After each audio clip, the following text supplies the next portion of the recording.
네, 저희가 일반인을 위한 프로그램 설계 오늘 세 번째 시간이에요.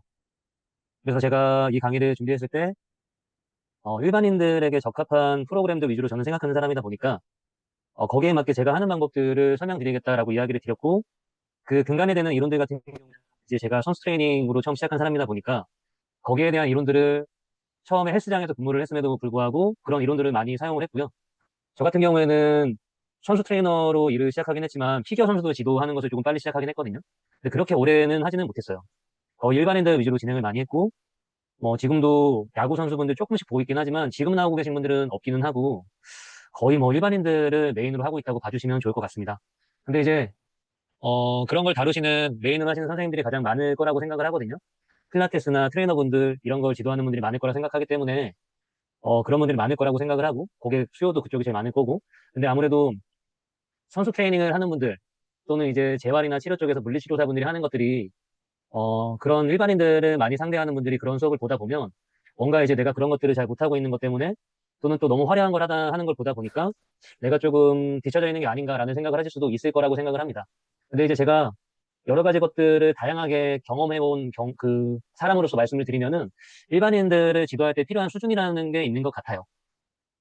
물론 일반인들을 정말 화려하게끔 기능이 뛰어나게 만들면 좋긴 하겠지만 사실 그런 걸 원하는 회원분들도 많지 않고 일반적으로 건강한 삶을 영위하면서 좋은 몸을 유지하고 또 나이가 조금 젊은 분들 같은 경우에는 몸매적으로 좀 더 좋아 보이고 그러면서 내가 스포츠를 할 때 조금 더 잘했으면 좋은 정도지 뭐 순발력이 엄청나게 뛰어나게 하길 원한다거나 뭐 그런 분들은 사실은 흔하지는 않죠. 저 같은 경우에도 그런 마음으로 프로그램들을 준비하고 연구하고 그렇게 하고 있습니다. 자, 그래서 제가 하는 방법들을 위주로 설명드린다라는 것을 이야기를 드린 거예요. 저번 시간에 일반인들 프로그램을 설계할 때 이런 식으로 진행을 하는데 이제 보통 이제 움직임 패턴을 기반으로 프로그램을 설계를 한다. 그리고 이제 움직임의 패턴을 설계를 할 때는 일상생활에서 꼭 나오는 움직임들, 그런 것들이 빠지지 않게끔 설계를 하고, 여기에 대해서 이제 방향 같은 것들을 조금 다양하게 하려고 진행을 하고 있습니다. 자, 그래서 이것도 저번 시간에 설명을 드린 건데, 이렇게 기본적인 운동의 준비가 잘 될 수 있도록, 일반적인 운동을 하기 전에 이분의 문제가 있으면 그런 것들을 해결하는 준비 단계의 운동 프로그램을 무브먼트 프랩, 프리퍼레이션의 약자라고 말씀을 드렸습니다. 그래서 부족한 가동성을 회복하는 운동들, 안정성에 대한 것들을 어떻게 준비를 시킬 것인가. 운동을 하게 되면 기본적으로 안정성과 가동성이 필요하잖아요. 근데 회원들 같은 경우에는 그런 것들이 잘 안 되기 때문에 그러한 것들을 보조하는 프로그램들을 먼저 하는 것을 얘기를 하는 거고 또 그와 더불어서 뭐 고유 수용성 감각을 증가시키고 또 가동성을 또 증가시키고 또 근신경계 관점에서 과활성화된 근육을 좀 톤을 좀 떨어뜨려주고 못 쓰는 근육들의 활성화를 만들기 위해서 뭐 연부 조직 이완이나 스트레칭 같은 것들 그리고 신경과학 기반으로 해서 이분이 운동 조절에 필요한 요소들이 어떤 게 부족한가 그런 것들을 앞서 설계를 많이 합니다. 똑같은 얘기긴 하지만 전 시간에 제가 강조를 드렸던 게 뒤에 나와 있는 것들은 사실상 체육계통에 근무를 하는 사람들이라고 한다면 프로그램을 설계하는 것들 또 어떤 운동을 할 것인가 이런 것들이 많이 개발이 되어 있다고 생각을 해요. 근데 사실상 운동을 지도하는 분들이 거기서 막히는 경우가 있기보다는 그러한 것들을 하는데 문제가 생기는 게 어렵잖아요, 일반적으로는. 그래서 그런 것들을 해결하는 프로그램이 이 무브먼트 프랩에서 진행을 한다라고 봐주시면 좋을 것 같고 제가 일반인들이 관리할 때 이게 제일 중요한 것 같다라고 이야기를 드렸습니다. 그래서 회원이 운동 목표가 있으면은 뭐 예를 들어 다이어트를 원하면서 자세 교정을 원하고 통증이 있다 뭐 이런 경우가 보통 흔하니까 이렇게 예를 들면 이제 이번에 프로그램을 정할 때 불편한 것도 개선시켜주고 또 체력 훈련도 하기 위해서는 일단 먼저 불편한 게 개선이 돼야 되는데 그런 것들을 재활 프로그램을 짤 때 통증은 없는데 유독 못하는 것을 개선시키면 좋다라고 말씀을 드렸고 유독 못하는 것들을 찾아서 이제 프로그래밍 해야 된다라고 이야기를 드렸습니다. 그리고 개인마다 어떤 운동을 시작할 때 기준점이 되는 운동들이 있을 거고 그 운동들을 기준으로 해서 내가 그 운동 난이도 올려나가면 T1, T2 이런 식으로 기술을 하면서 몇 단계까지 올라가고 있는지를 제가 적는다고 했죠. 전 시간에 못 들은 분들이 많이 계셔서 간단하게 설명을 드리면 예를 들어서 내가 체간 운동 프론 타입에서 뭐 버드독을 시작을 했어요. 버드독을 베이스라인으로 잡는 거죠. 이분이 수행을 할 수 있다라고 한다면은 그러면 예를 들어서 뭐 그 다음 단계 같은 경우에는 DNS 운동 같은 것에서 하는 뭐 플랭크 같은 것을 이제 난이도 좀 낮춰서 하는 비슷한 운동 같은 걸 한다던가 그런 다음에 뭐 몸통을 돌리는 걸 추가를 한다던가 이렇게 하면서 뭐 P1, P2 이런 식으로 뭐 내가 난이도를 계속 올려나가는 거죠. 또는 이제 내가 일반적으로 하다 보니까 이번에 베이스라인을 뭘로 잡았는데 생각보다 어려워해. 그러면은 뭐 리그레션 1, 리그레션 2 이런 식으로 하면서 뭐 팔에다가 뭐 필라테스 박스를 대줬다 또는 뭐 보조 도구를 사용했다 이런 식으로 하면서 이제 리그레션을 체크를 하게 되는 겁니다. 그리고 일반인들을 관리함에 있어서 사실은 운동선수도 굉장히 중요한 게 뭐냐면은 직업병이라고 볼 수 있긴 한데 어느 한쪽을 많이 쓰는 패턴들이 많잖아요. 그러다 보니까 체력 훈련이라고 하는 것은 그 자체에 대한 걸 잘하게 하는 것도 있긴 하겠지만 그걸 많이 함으로써 생기게 되는 어떤 누수들을 예방하는 것도 중요하거든요. 그렇기 때문에 거의 대부분 어느 한쪽에 밸런스가 깨져 있기 때문에 프로그램을 짤 때는 무조건 편측성에서 양측성으로 짜야 된다라고 이야기를 드렸습니다. 그리고 이런 것들의 문제가 생길 때 양측성의 동작을 할 때 균형이 깨지는 사람들 같은 경우에는 축은 멀쩡하면서 양측성 운동을 못하는 경우는 거의 없습니다. 축이 아무리 멀쩡히 좋았는데 뭐 외상을 입었다. 뭐 그래서 어깨만 안 좋다. 그런 게 뭐 시작은 그렇게 될 수 있긴 하겠지만 그런 패턴 때문에 축이 분명히 무너지게 될 거예요. 왜냐하면은 그 부족한 닫혀있는 부분에 대한 문제를 대신해서 뭔가 보상하려고 하는 동작들이 보통 축을 무너뜨리면서 하게 되기 때문에 축에 대한 문제가 어찌됐건 간에 생기게 되겠죠. 뭐 일반인들 같은 경우에는 축에 대한 문제가 당연히 안 좋을 거고 그래서 그런 프로그램들이 꼭 들어간다고 했고 또 한 가지 축이 되는 건 아니지만 서 있게 되면 기준이 되는 게 이제 발이죠. 발과 발목에 대한 것도 그래서 안정성과 가동성이 중요하다라고 이야기를 드렸습니다. 또 거기서 끝나는 게 아니라 회원들이 진짜 좋아지게 하려면 반복해야 되기 때문에 개인 운동들을 환경에 따라서 짜주고 또 이분이 유독 못하는 것들을 이제 보게 되면 모터 컨트롤이라고 얘기를 많이 하죠. 우리가 이상적이라고 생각하는 관절의 친화적인 움직임 같은 게 있죠. 그러한 것들을 생각했을 때 이분이 뭐 어떤 동작, 어떤 근육 이런 것들을 잘 못하냐 그런 것들을 따로 파악을 해서 그런 조절 운동 같은 것들을 하게 되죠. 뭐 이런 식으로 보통 프로그램을 짜게 된다라는 이야기를 드렸습니다. 자, 그래서 이것도 전 시간 이걸 마지막으로 했는데 어느 정도 운동이 진행하게 되면 이제 약간 딜레마에 빠지게 되는 게 디테일하게 보는 선생님들 같은 경우에는 회원을 뭔가 이렇게 올려주는데 부족한 경향이 있을 수 있다라고 저는 생각을 했고요. 또 반대인 선생님들 같은 경우에는 어떤 움직임의 질적 수준이나 신경근 조절 훈련이나 이런 것들을 보는 것이 조금 더 무딜 수 있다라고 생각을 했습니다. 어찌됐건 간에 이제 그 두 가지 부류의 선생님들이 어느 정도 회원이 지나고 나면 불편함도 없어지고 그렇지만 간헐적으로 생길 것이고 또 건강관리에 대한 목적에 대한 수준이 올라갔을 거예요. 그럼 보통 일반적으로는 근력도 세지고 싶어 하고 또 젊은 분들 같은 경우에는 또 나이가 있다 하더라도 근육이 좀 붙은 모습 같은 걸 원하게 되잖아요. 그리고 그럴 때 선생님들의 한 시간이 굉장히 좀 촉박해집니다. 한 시간이 굉장히 이제 부족할 수밖에 없게 되겠죠. 부족한 부분도 채우고 강한 훈련도 해야 되기 때문에. 그래서 저 같은 경우에는 어떻게 하는지를 간단히 말씀을 드린 건데, 훈련 프로그램을 계획할 때 체력 요소를 가지고 근지구력, 근력, 최대 근력, 뭐 파워, 속도 뭐 이런 것들을 가지고 주기를 가지고 훈련할 수가 있는데 지금 정도 단계라고 한다면은 근비대를 원하는 수준이라고 생각을 하고 이 회원이 주 2회 운동을 한다고 했을 때 어떻게 제가 프로그램을 구성하는지를 설명을 드렸었어요. 그래서 웜업 같은 경우에는 당연히 이분이 부족한 부분에 대한 걸 채우는 것들을 진행을 해야 되겠죠. 그래서 그러한 것들이 이제 그날 컨디션이 또 어떤지를 체크를 해서 중재를 하는 것들을 하게 되겠고, 보통은 중재를 할 때 코어 운동이라고 하는 축의 안정성 운동 같은 것들이 보통 들어가게 돼 있죠. 또한 그런 문제가 없다 하더라도 시작은 이 축에 대한 안정화 운동으로 하는 게 보편적으로 사용할 수 있는 좋은 방법이죠. 그리고 템포러닝 같은 경우에는 뭐 일반적으로 러닝을 하기 전에 하는 드릴 같은 것들 있죠. 가볍게 뛰고 뭐 사이드로 뛰고 뭐 이런 것들. 이러한 것들을 워밍업을 할 수가 있고요. 이러한 것들을 하게 되면 일단은 신경계통의 작용이 훨씬 많아지게 됩니다. 저는 이제 헬스장에서 근무를 오래 했다 보니까 옛날에 보통 헬스장에서는 트레이닝을 할 때 어떤 식으로 많이 진행을 하냐면은 회원님 오시게 되면 뭐 폼롤러를 하고 있으세요? 라고 한다거나 또 한 가지 같은 경우에는 그날 운동을 바로 세션에 들어가서 내가 뭐 벤치프레스를 한다라고 한다면은 그냥 가볍게 하는 것들을 워밍업이라고 생각하는 경우가 많이 있었습니다. 하지만 뭐 그렇게 하게 되면 이분의 부족한 요소가 쉽게 채워지진 않아요. 불균형에 대한 것들 절대 개선되지 않습니다.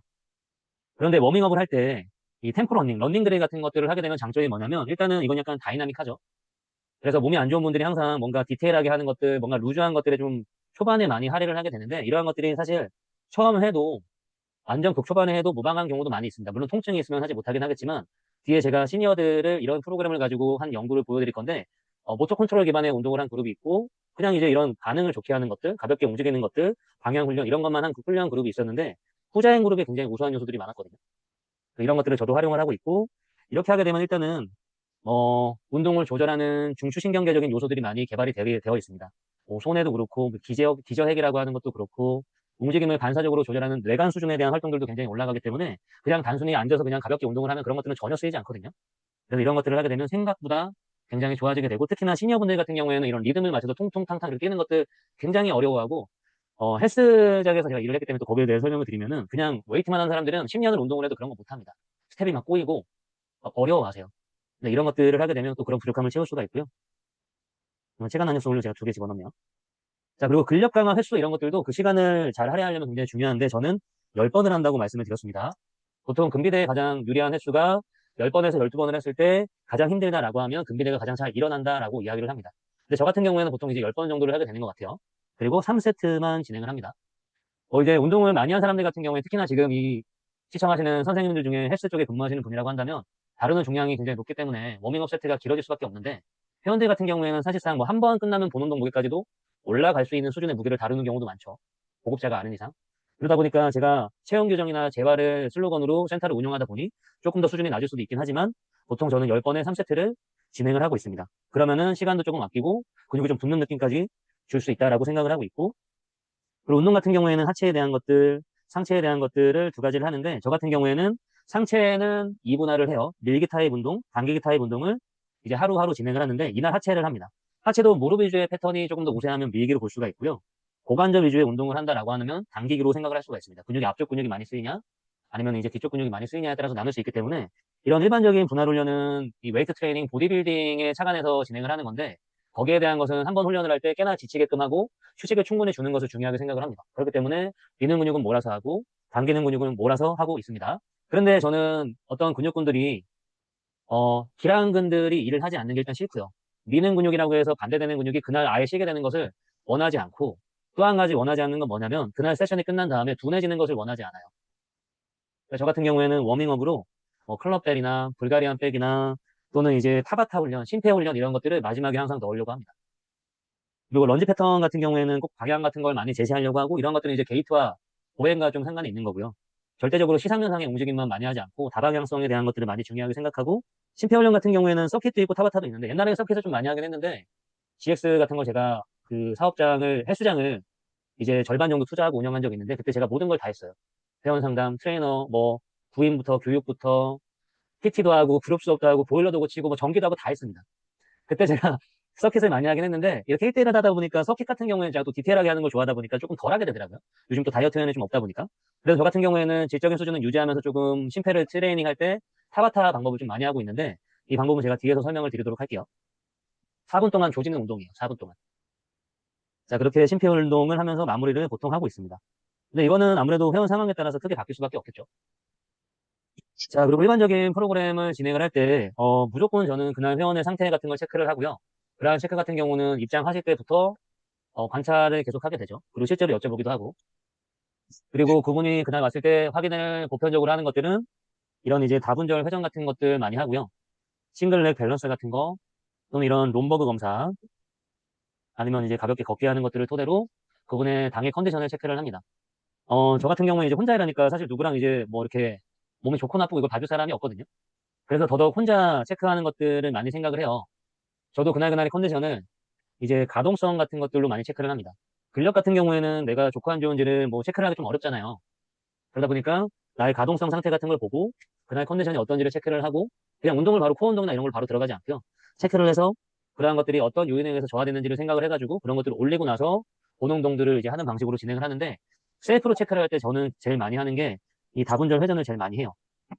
왜냐하면 이 다분절 회전이라고 하는 게 가장 많은 관절들의 가동을 합쳐서 보여주는 거거든요. 그래서 발에 이 동작으로 이 왼쪽 회전하는 걸 생각한다면은 이 발을 살피게 되면 이쪽 발 같은 경우에는 프로네이션, 이쪽은 슈피네이션이 일어나야 되고 이 검사는 SFMA라고 하는 것에서 갖고 온 검사긴 한데 여기서는 이 검사에서 무릎에 대한 가동도 들어간다라고 하긴 하는데 개인적으로는 이 검사 자체에서 어떤 분 마이크가 켜져 계신 것 같은데 잠시만요.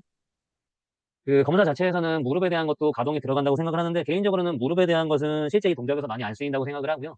거의 고관절이 많이 쓰인다고 생각을 해요. 그래서 고관절 상태 같은 것도 유심하게 느끼고 그리고 허리도 일부분, 그리고 흉추에 대한 회전, 그리고 목, 어깨 이런 것들 다 들어가게 되죠. 그러다 보니까 이걸 싹 하고 나서 이러한 것들을 스스로 개선을 하고 그날 뭐 러닝을 하던 뭐 근력 운동을 하던 이런 것들을 하고 있습니다. 그리고 이런 한발서기 같은 경우에는 이제 회원들이 눈을 감고 한 발로 30초를 서 있을 수 있는 수준을 만들어 드리려고 노력을 하고 있습니다. 단순히 그냥 뭐 랩풀 다운을 하는데 데드리프트를 하는데 몇 킬로를 들겠다 이러한 것들은 사실 원하신다면은 만들어 드리려고 하겠으나 아직은 저한테 많지는 않고 보통 저 같은 경우에는 이제 다양한 체력 요소를 키워드리려고 하는데 그중에 이런 밸런스 요소들이 좋아질 수 있게 하는 것들을 꼭 보고요. 그리고 뭐 이러한 것들을 훈련을 할 수 없고 좀 이제 디테일하게 봐줘야 되는 회원들 같은 경우에는 뭐 이런 검사를 하면서 그분의 밸런스를 유지할 수 있는지 발을 일렬로 두고 눈을 감고 서 있을 수 있는지 이러한 것들을 해서 그날 상태도 체크를 하고 뭐 훈련으로도 활용을 할 수 있고요. 뭐 그런 것들을 확인을 하고요. 그리고 게이트, 보행을 보면서 그분의 이제 신경계의 전반적인 상태가 어떠한지를 이제 살펴보고 중재를 하고 그다음에 본 운동을 하는 방식으로 시작을 하고 있습니다. 자, 일반인들 프로그램을 설계를 할 때는 이제 건강 체력이라고 하는 게 있고 기능 체력이라고 하는 게 있는데 일단은 일반인들은 이 두 가지가 엄청나게 믹스가 많이 되는 건 아니긴 하지만 건강 체력이 일단 우선이긴 하죠. 기능적인 것들은 어떤 기술적인 게 좀 많이 포함되어 있고 속도나 이런 것들이 더 많이 포함되어 있는 체력 요소를 얘기를 합니다. 그래서 일반적으로 많이 하는 방법이 이 근지구력, 근력, 최대 근력, 파워의 수순으로 이제 힘을 길러나가는, 체력을 길러나가는 방식의 프로그램 설계가 일반인들한테는 가장 일반적인 방법이에요. 근데 이제 근지구력을 먼저 키우고 근력을 키우고 최대 근력을 기르고 파워훈련으로 들어간다라고 하는 건데 근지구력을 키울 때는 원RM이라고 하는 한 번을 들 수 있는 최대 무게를 측정했을 때 거기에서 40에서 60kg로 40에서 60%로 무게를 설정을 하고 15회 기준으로 진행을 한다라고 하는 거고요. 휴식 시간 같은 경우에는 30초에서 60초. 인기대 훈련 같은 경우는 10에서 12회, 원RM의 65%에서 80% 정도. 쉽게 그냥 100kg으로 생각을 해보시면 돼요. 그러면 65에서 80kg 무게 정도로 했을 때가 근비대가 가장 잘 일어나게 될 거고, 휴식 시간은 이때부터는 60에서 90초가 돼야 됩니다. 너무 짧게 쉬게 되면 지구력 훈련이 돼버려요. 이도저도 아니게 됩니다. 자, 그리고 나서 최대 근력은 신경계가 딱 미션이 주어졌을 때 운동 단위가 확 증가되면서 그걸 수행할 수 있는 그런 체력을 올려줄 때는 꽤나 무겁게 해야 되고, 근데 최대 근력 같은 경우에는 현재 그렇게 많이 하고 있는 것 같지는 않고요. 끼케야 뭐 8회 정도, 10회 정도? 좀 젊으신 분들 그럴 때만 좀 하는 것 같아요. 그리고 휴식은 2분에서 5분. 이게 제일 큰 문제인데 최대 근력 훈련은 아무래도 휴식 시간이 많이 필요해요. 그래서 정해진 시간이 아무래도 있다 보니까 이렇게 하는 방식은 좀 어렵더라고요. 자, 그래서 파워 훈련.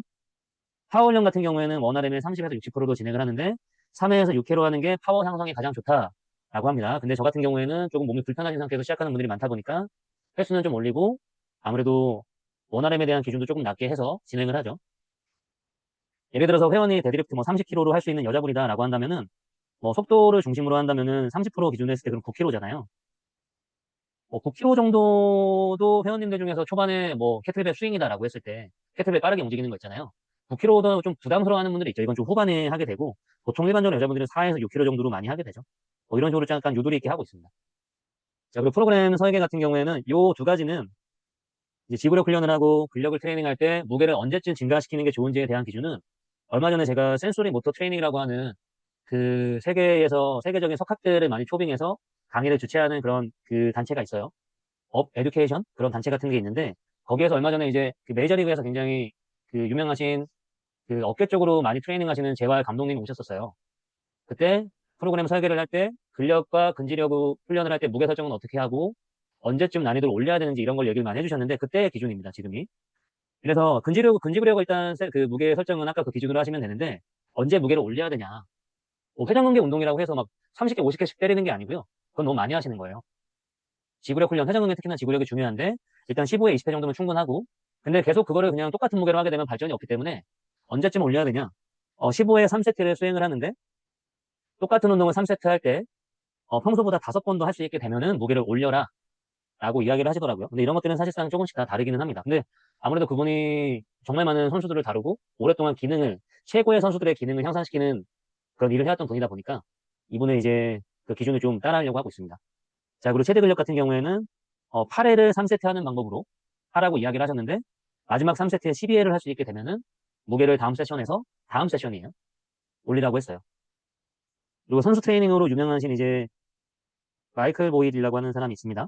우리나라에서도 가끔씩 이제 그 세미나를 하는 것으로 알고 있는데 이분이 쓰신 책에는 뭐라고 나와 있냐면은 첫째 주에는 8개를 3세트 하는 걸로 하고 둘째 주에는 10개를 3세트, 셋째 주에는 12개를 3세트를 하래요. 같은 무게로.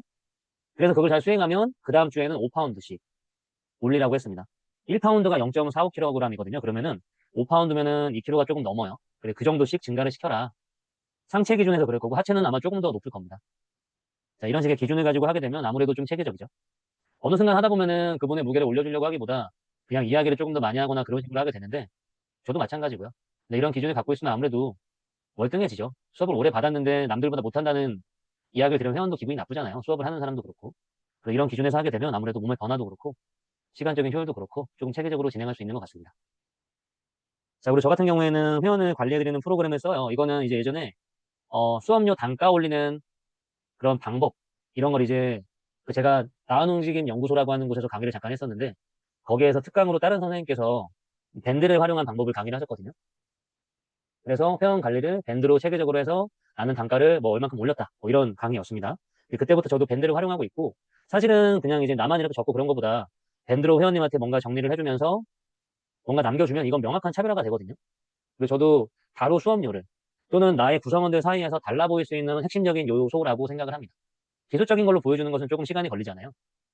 밴드 같은 거 활용하시면 좋을 것 같고, 저 같은 경우에 하고 있는 회원 걸 한번 보여드리면, 뭐 예를 들면 이런 식으로 이분은 이제 끝났어요. 유방암 재활로 해서 이제 이 운동하시고 끝났는데, 마지막에 뭐 이런 식으로 정리를 해드렸죠. 그래서 최대한 이분이 좀 편하게 할 수 있는 것들 위주로 정리해드렸고, 뭐 이렇게 자세 관리는 뭘로 하고, 준비 운동 같은 경우에는 DNS 발달 운동 플로우로 하고, 자세 관리나 발목, 발, 아치 운동, 발목 발 안정화 운동 이런 것들은 뭐 이런 SPS 운동 같은 것들로 하고, 나오나 모르겠네.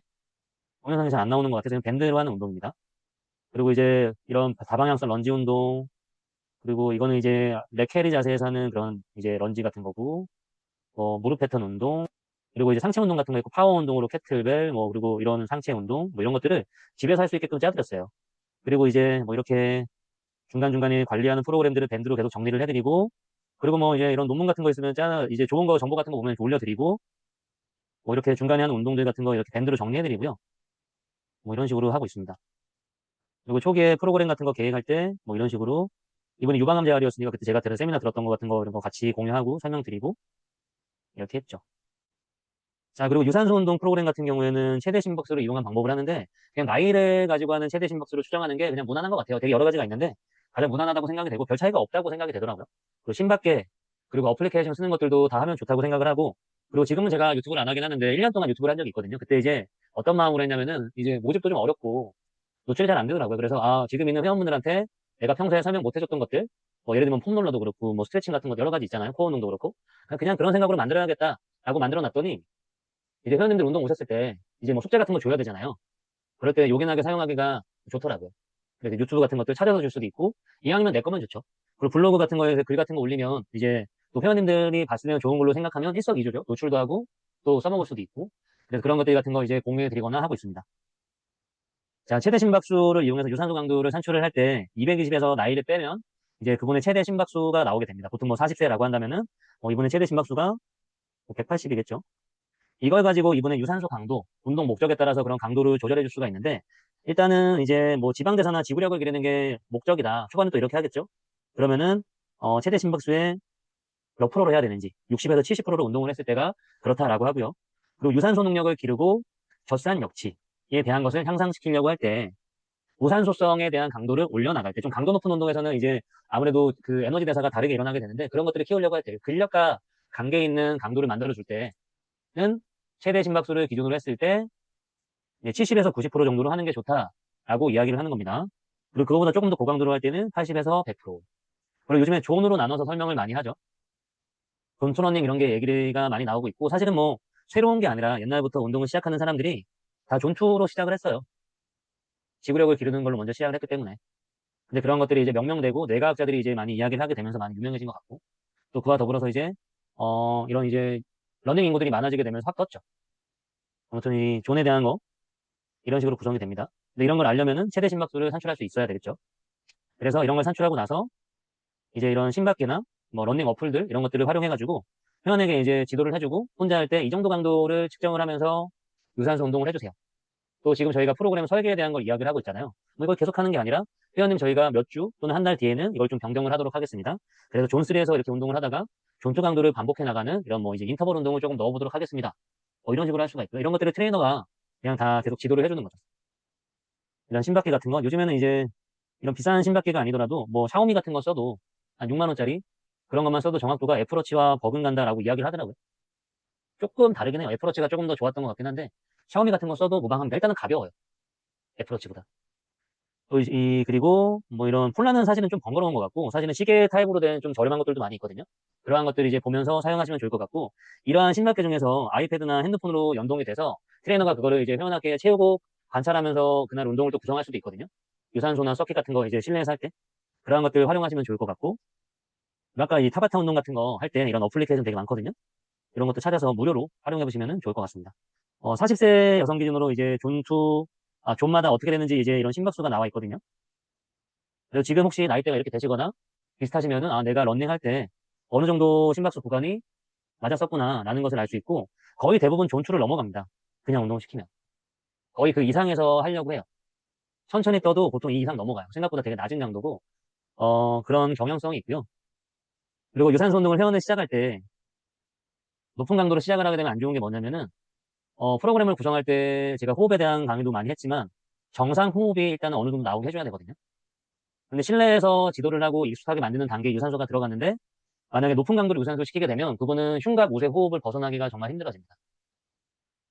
그렇기 때문에 유산소 강도를 너무 힘들지 않게 하는 게 중요하고요. 제가 얼마 전에 PD에 올리긴 했는데, 일단 존2에 머무르려면 입이 벌어지면 일단 존2가 아니에요.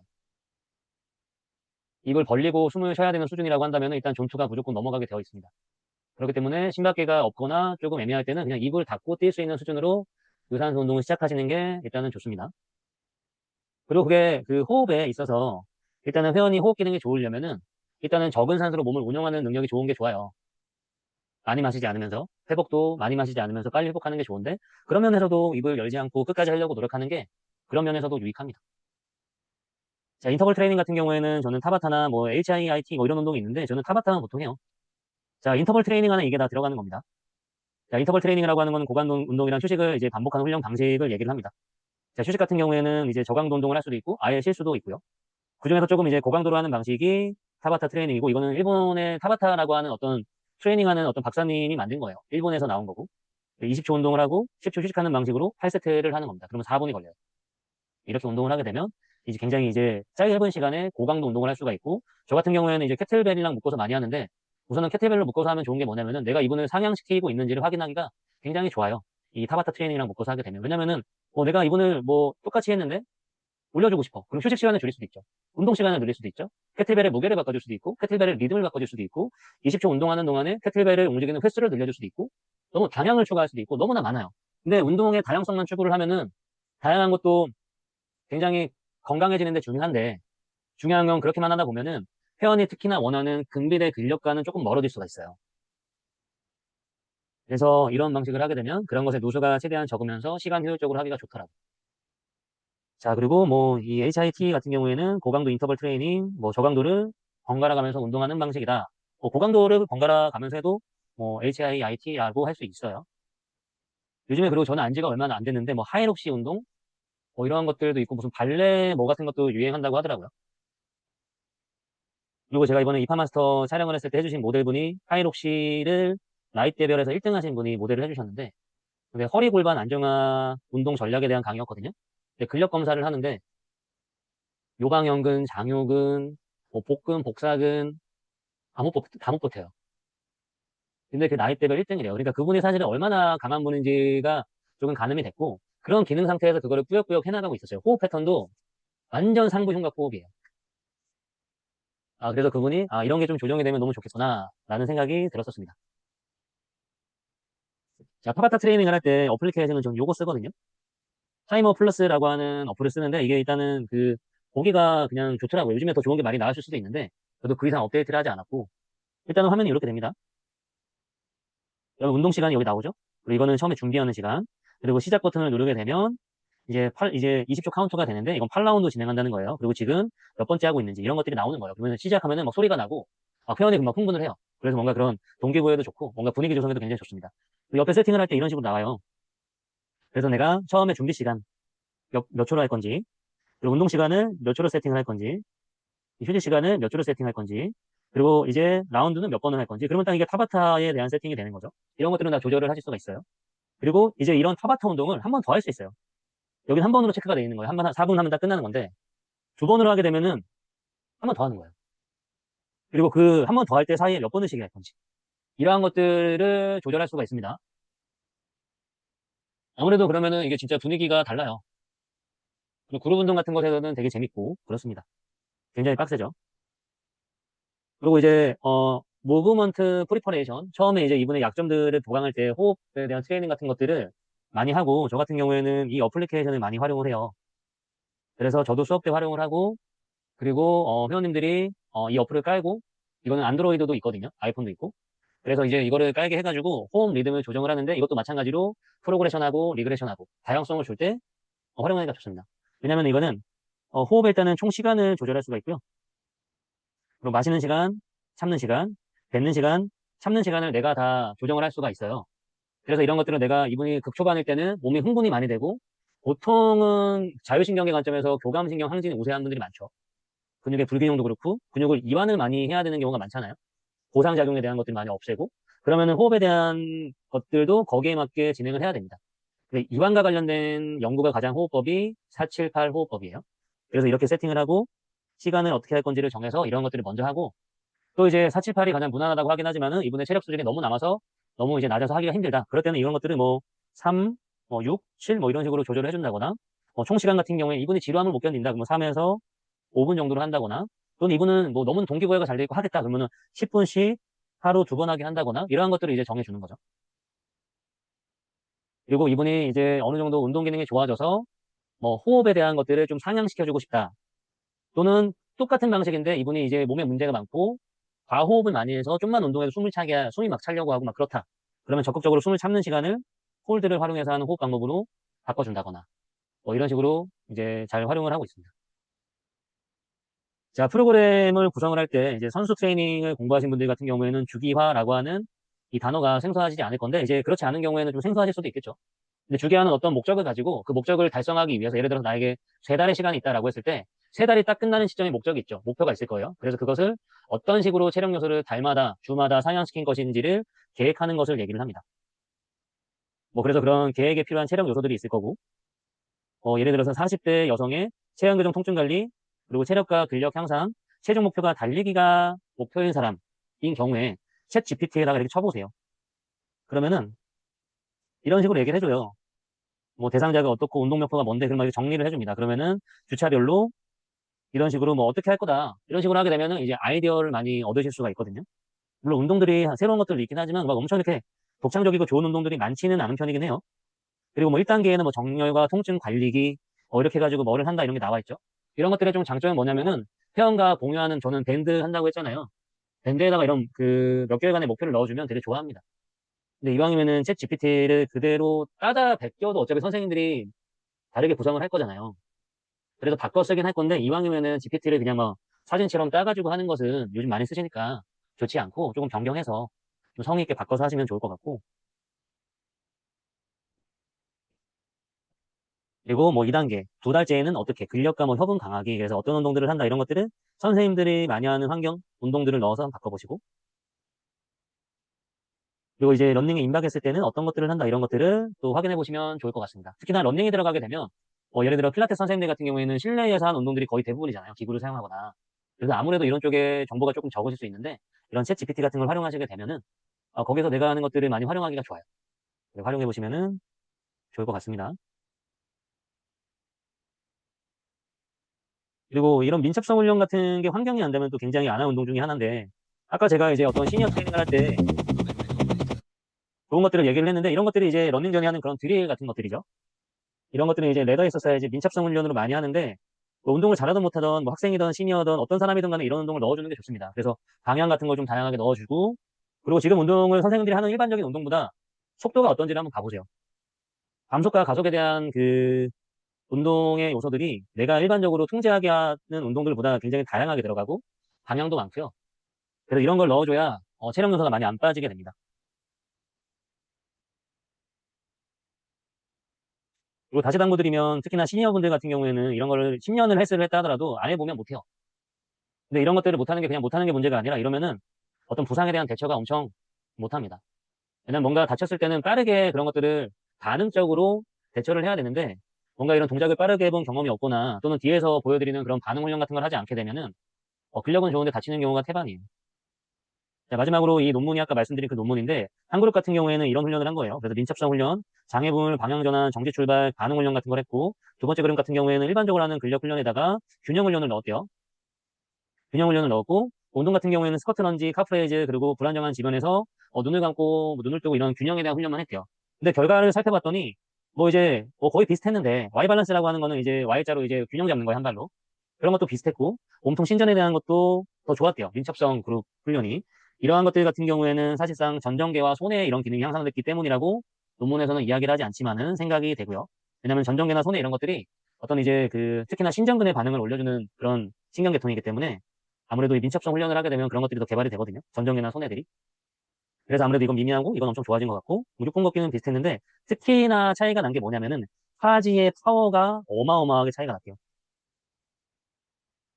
이런 것들을 생각해서 이런 트레이닝의 중요성을 생각해 보시면 좋을 것 같고, 순간적으로 힘을 쓰는 게 일상생활에서 굉장히 중요하죠, 스포츠나. 그리고 요즘에 시니어분들이 관심이 많죠, 스포츠에. 그래서 이런 트레이닝을 좀 잘하게 하는 것도 중요하겠습니다. 골프에도 중요하겠죠. 골프는 순간적인 하지 근력이 굉장히 중요하잖아요. 자, 그럼 이런 것들이 이제, 반응을 좋게 하는 훈련들인데, 뭐 이런 사다리 같은 경우에는 민첩성 훈련 같은 것이죠. 이런 것들이 시각에 대한 반응 훈련이고, 그래서 가만히 서 있는 상태에서 주변 시야를 활용해서 이렇게 치고 막 이런 것들을 하는 거죠. 그리고 이렇게 시니어분이 뭐, 이거 좀 재미없게 구성되어 있는 거, 정말 재미없게 구성하긴 했죠. 허리가 안 좋겠네요. 허리에 좋지 않은 방법이에요.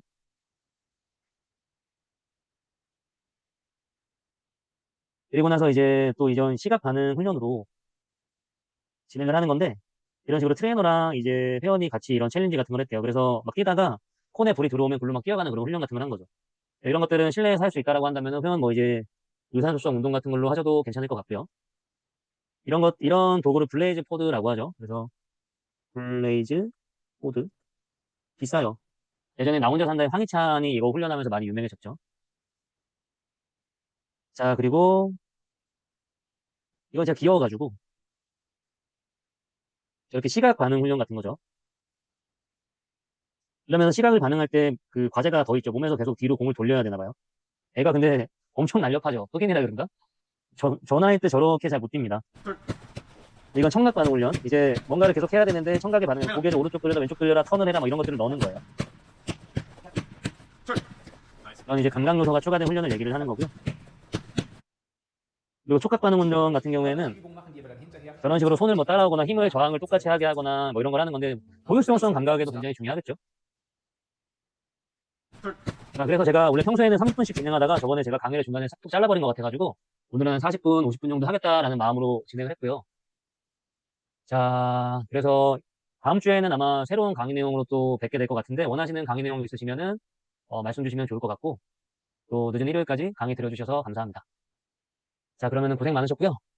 이번 주에 제가 시각 전정 강의를 9월 6일 토요일 날 하는데 시각계와 전정 강의를 토대로 자세와 움직임을 안정화시키는 그 세미나를 이제 올렸어요. 근데 생각보다 저렴하게 올렸다고 생각했는데 18만 원에 올렸거든요. 근데 생각보다 많이 모집이 안 됐고 지금 한 명이 자리가 됩니다. 지금 짝수로 진행을 해야 되는데 원하시는 분 있으시면은 또 말씀해 주시면 제가 또 거기에 맞춰서 잘 구성해 보도록 하겠습니다. 오늘 늦은 시간까지 너무 고생 많으셨습니다.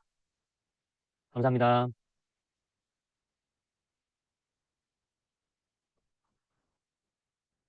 네, 고생하셨습니다. 네, 감사합니다.